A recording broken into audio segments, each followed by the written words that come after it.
다 함께 기도하심으로 9월 3일 수요일 매일 예배 시작하겠습니다. 기도합니다. 사랑의 하나님, 오늘도 우리에게 새날 허락하시고 우리에게 또 귀한 생명을 주시고 오늘도 주님 앞에 나와서 예배하게 하시니 감사합니다. 우리의 삶을 돌아보면 참 부족합니다. 연약함이 있습니다. 하지만 하나님의 은혜가 늘 저희를 붙들어 주심을 정말 감사하지 않을 수가 없습니다. 주님, 정말 오늘도 이런 감사가 우리 입술에 머무는 고백이 되게 하시고 아버지 또한 우리의 삶의 태도와 행동으로 우리가 감사의 삶을 살아갈 수 있도록 인도하여 주시옵소서. 또한 어떠한 환경과 어떠한 상황 가운데에서도 원망이 아닌 감사로 반응할 수 있게 하시고 감사가 믿음을 더욱 굳게 세우는 힘이 되게 하여 주시옵소서.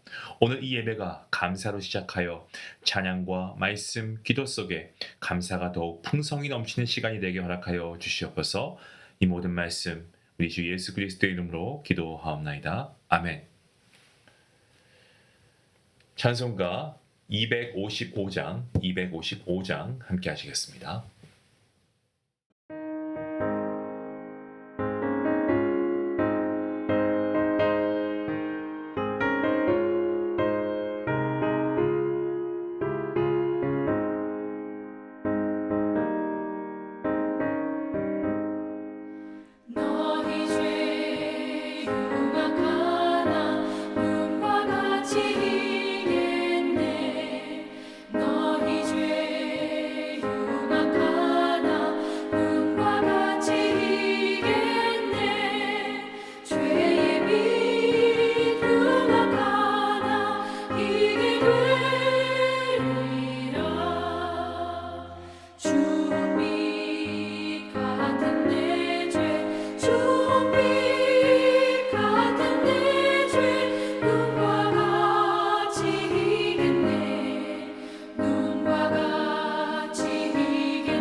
오늘 함께 본 말씀은 계속해서 로마서 1장 말씀이고 18절부터 32절까지의 말씀 되겠습니다. 우리 같이 함께 말씀을 읽겠습니다. 하나님의 진노가 불의로 진리를 막는 사람들의 모든 경건하지 않음과 불의에 대하여 하늘로부터 나타나나니 이는 하나님을 알만한 것이 그들 속에 보임이라.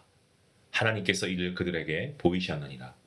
창세로부터 그의 보이지 아니하는 것들 곧 그의 영원하신 능력과 신성이 그의 만드신 만물에 분명히 보여 알려졌나니 그러므로 그들이 핑계하지 못할지니라.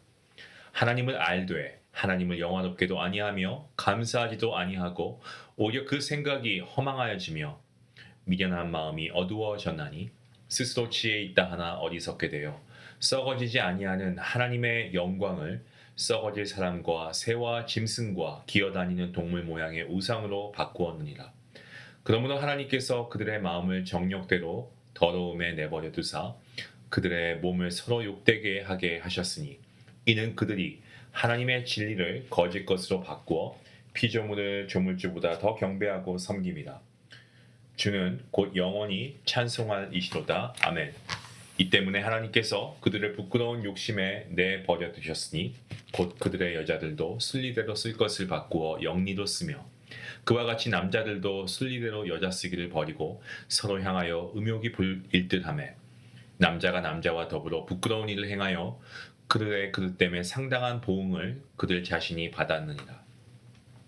또한 그들이 마음에 하나님 두기를 싫어하매 하나님께서 그들을 그 상실한 마음대로 내버려 두사 합당하지 못한 일을 하게 하셨으니 곧 모든 불의, 추악, 탐욕, 악의가 가득한 자요 시기, 살인, 분쟁, 사기, 악독이 가득한 자요 수군수군하는 자요 비방하는 자요 하나님께서 미워하시는 자요 능욕하는 자요 교만한 자요 사랑하는 자요 악을 도모하는 자요 부모를 거역하는 자요 우매한 자요 배약하는 자요 무정한 자요 무자비한 자라.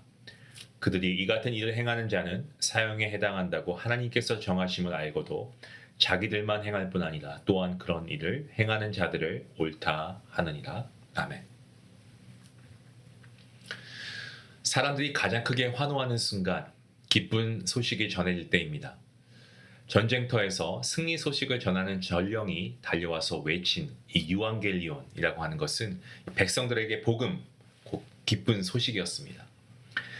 저희는 이 코로나를 통과한 그러한 세대입니다. 코로나 19, 이 백신 개발 소식 저희가 들었을 때 어떻겠습니까? 정말 모두에게 정말 복음이었죠. 좋은 소식이었습니다. 하지만 반면에 경쟁에서 실패한 기업에게는 기쁜 소식이 될 수 없었겠죠. 이와 같이 어떤 소식이 이 굿뉴스가 되냐 아니면 배드뉴스가 되냐 이거는 그 대상과 상황에 따라 달라질 수가 있습니다. 하지만 바울이 전하고 있는 이 복음은요 모든 사람에게 기쁜 소식이었습니다. 사도 바울은 자신을 예수 그리스도의 종이라고 칭하면서 하나님의 복음을 위해 택정되었다라고 그가 고백합니다. 또한 바울은 인간의 사유나 철학 이런 것을 전하는 것이 아니고 창조주 하나님께서 모든 인류에게 주신 이 복음을 전한다라고 밝히고 있습니다. 이 복음은 유대인과 이방인 모두를 향한 것이고요. 믿음으로 말미암아 구원을 받고 하나님께 의롭다 칭함을 받는다라고 하는 소식, 바로 그것입니다. 하지만 바울은 곧바로 이 복음의 기쁜 소식을 말하면서 동시에 하나님의 진노와 심판을 언급하는 말씀이 오늘 본문의 18절 말씀입니다. 그것은 사람들로 하여금 자신이 어떤 상태에 있는가를 정확하게 깨닫게 하기 위함입니다. 자기의 죄를 깨닫는 자만이 하나님의 은혜 앞에 설 수 있기 때문에 그렇습니다. 바울 당시에 로마와 고린도, 이 헬레니즘 문화, 그 문화의 영향 아래에서 아주 성적으로 문란하고 우상 숭배가 만연한 그러한 상황이었습니다. 고린도에는 이 아프로디테 신전에서 이 성적인 어떤 행위 또 종교 의식 이런 것들이 막 정말 많이 행해졌고 아폴로 신전은 심지어 동성애를 조장하기도 했습니다. 로마는 그야말로 그 로마 제국 전체의 우상과 물질주의가 만연했습니다. 이러한 사회 가운데 바울 그는 사람들에게 무엇이 죄악된 삶인지 분명히 알리길 원했습니다. 그래서 하나님의 진노를 전한 것입니다. 하나님의 진노는 이 불의로 진리를 막는 사람들에게 임합니다. 그 불의의 근원이 무엇입니까? 하나님을 하나님으로 인정하지 않는 데 있죠. 하나님께서는 창조 세계 속에 자신의 능력과 신성을 분명하게 나타내신 분이십니다. 자연과 만물 가운데 하나님의 영광이 나타나 있으므로 인간은 결코 다른 핑계를 할 수가 없죠. 하지만 인간들은 어떻습니까? 영원한 창조주 하나님을 버리고 썩어질 피조물을 숭배하면서 우상으로 섬기고 있는 모습을 우리가 보게 됩니다. 그 결과 하나님의 진노, 본문 24절을 보시면 내버려 두심으로 그 진노가 나타나게 됩니다. 하나님의 진노가 단순히 재앙과 같은 사건으로 나타나는 것이 아니고요. 하나님께서 사람들을 마음의 정욕대로 그냥 내버려 두시는 것, 이것이 가장 큰 진노입니다. 영원을 소망하지 못하고 욕망과 쾌락에 묵혀서 흙으로 다시 사라지게 되는 것이야말로 가장 무서운 심판 아니겠습니까? 그 결과 사람들은 성적으로 타락하고요. 동성애에 빠지고요. 그리고 부끄러운 일을 당연하게 여기게 되었습니다. 바울은 동성애가 하나님의 선물이 아니고 진노의 결과라고 분명히 밝히고 있습니다. 하지만 동성애자나 타락한 사람들을 향한 우리의 태도, 그렇다고 해서 우리가 그들을 혐오하고 그들을 질타하고 그들에게 손가락질하는 것이 아니고 우리 마음속에 그들을 향한 긍휼한 마음이 있어야 됩니다. 오해하지 마십시오. 그들을 인정해야 한다라는 말씀이 아닙니다. 긍휼하게 생각해야 한다는 겁니다. 왜냐하면 그들 역시 하나님의 형상대로 창조된 존재이기 때문에 그렇습니다. 다만 하나님의 영광을 떠나 스스로 지혜롭다 여기면서 죄 가운데 빠져 있는 것이죠. 때문에 교회는 그들을 밀어내는 것이 아니고 복음으로 품어야 하는 것이 옳습니다.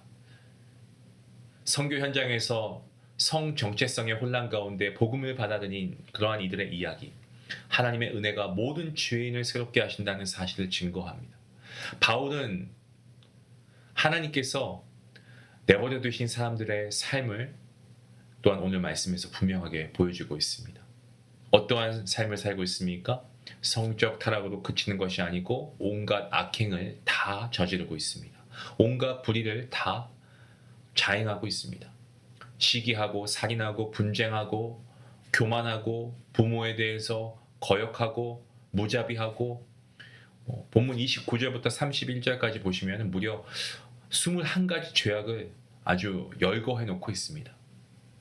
더욱 무서운 것은 이러한 죄를 이들이 알고 있으면서도 행하고 있고요. 다른 사람들에게 심지어 죄로 유혹하고 끌어들이고 그리고 그러한 죄를 지어도 옳다라고 주장한다는 거죠. 죄는요, 정말 여러분 코로나보다 무서운 게 죄입니다. 죄는 이 확산성을 가지고 있습니다. 어마어마한 확산성을 가지고 있기 때문에 반드시 멀리하고 끊어내야 됩니다. 사도 바울이 하나님의 진노를 언급한 이유는 단순히 어떤 겁을 주기 위해서, 두려움을 주기 위해서 그런 게 아닙니다. 오히려 죄 가운데 있는 사람들에게 하나님의 사랑을 깨닫게 하고 복음의 은혜로 초대하기 위해서 그렇습니다. 이 당시의 로마 문화, 어찌 보면 우리의 지금 살아가고 있는 현재 시대와도 너무 비슷하지 않습니까? 아주 혼탁합니다. 하나님을 인정하지 않고요. 쾌락과 물질에 빠진 문화 속에서 우리 모두가 하나님의 은혜의 말씀을 통해서 예수 그리스도가 나의 주님이심을 고백할 수 있는 그러한 은혜를 받았습니다. 죄로 인해 죽을 수밖에 없었던, 영원한 형벌을 받을 수밖에 없었던 그러한 진노의 자녀였던 우리가 사랑의 자녀, 하나님의 아들과 딸이 되었습니다. 이 사실만으로 하나님께 감사할 이유는 충분합니다. 때문에 우리는 받은 은혜에 감사하십시다.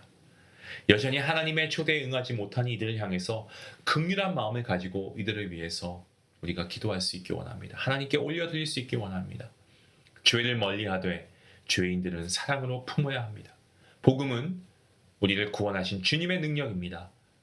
그리고 하나님의 진노에서 사랑으로 옮겨주신 은혜의 초청이 복음입니다. 오늘 우리는 감사함으로 하나님의 목적 삼고 하나님의 의를 이루며 살아가야 할 것입니다. 이러한 삶, 감사함과 하나님의 의를 이루며 살아가는 삶을 살아가는 우리 성도님들 되시기를 주님의 이름으로 간절히 기도합니다. 기도하시겠습니다. 하나님 감사합니다. 참과 진리를 외면하고 자기 우상을 세우며 자기의 정욕대로 살던 저희에게 말씀으로 찾아와 주시니 감사합니다. 이 말씀이 하나님의 말씀임을 우리는 분명히 믿기에 이 말씀을 통해 예수님께서 우리의 구원자이심을 다시금 우리가 믿음으로 고백하길 원합니다. 이 믿음을 통해서 저희를 의롭다 하시고 하나님의 자녀 삼아주신 하나님의 은혜에 감사합니다. 주님, 이 은혜를 늘 기억하면서 감사의 삶을 살게 허락하여 주시옵소서. 아직도 주님의 진노 아래에 있는 많은 이들 하나님께 인도할 수 있도록 지혜와 능력을 더하여 주시옵소서. 나이와 지금 내가 처해 있는 상황과 이런 것들 상관없이 하나님께서 나를 사용하시면 그 자리에서 내가 이들을 하나님께로 인도할 수 있도록 하나님 우리에게 그러한 능력과 힘과 아버지 하나님 성령의 충만함을 더하여 주시옵소서. 오늘도 이들을 품고 긍휼하게 여기고 복음 안으로 그들을 인도할 수 있도록 주님 우리를 사용하여 주시옵소서. 오늘 하루도 주님을 향한 감사와 찬양으로 가득한 날 되게 허락하시길 간절히 바라옵고 이 모든 말씀 예수님의 이름으로 기도하옵나이다. 아멘. 우리가 감사의 소문을 내는 삶, 오늘 말씀을 통해서 우리가 한번 실천해 보면 어떨까요? 작은 일에 또 감사의 말을 우리가 입술로 표현하고 만나는 사람들마다 하나님께 받은 은혜와 감사의 이유를 우리가 함께 나누면서 정말 우리 삶 자체가 복음을 전하는 통로가 될 수 있기를 원합니다. 우리 말씀 생각하시면서 함께 기도하시겠습니다.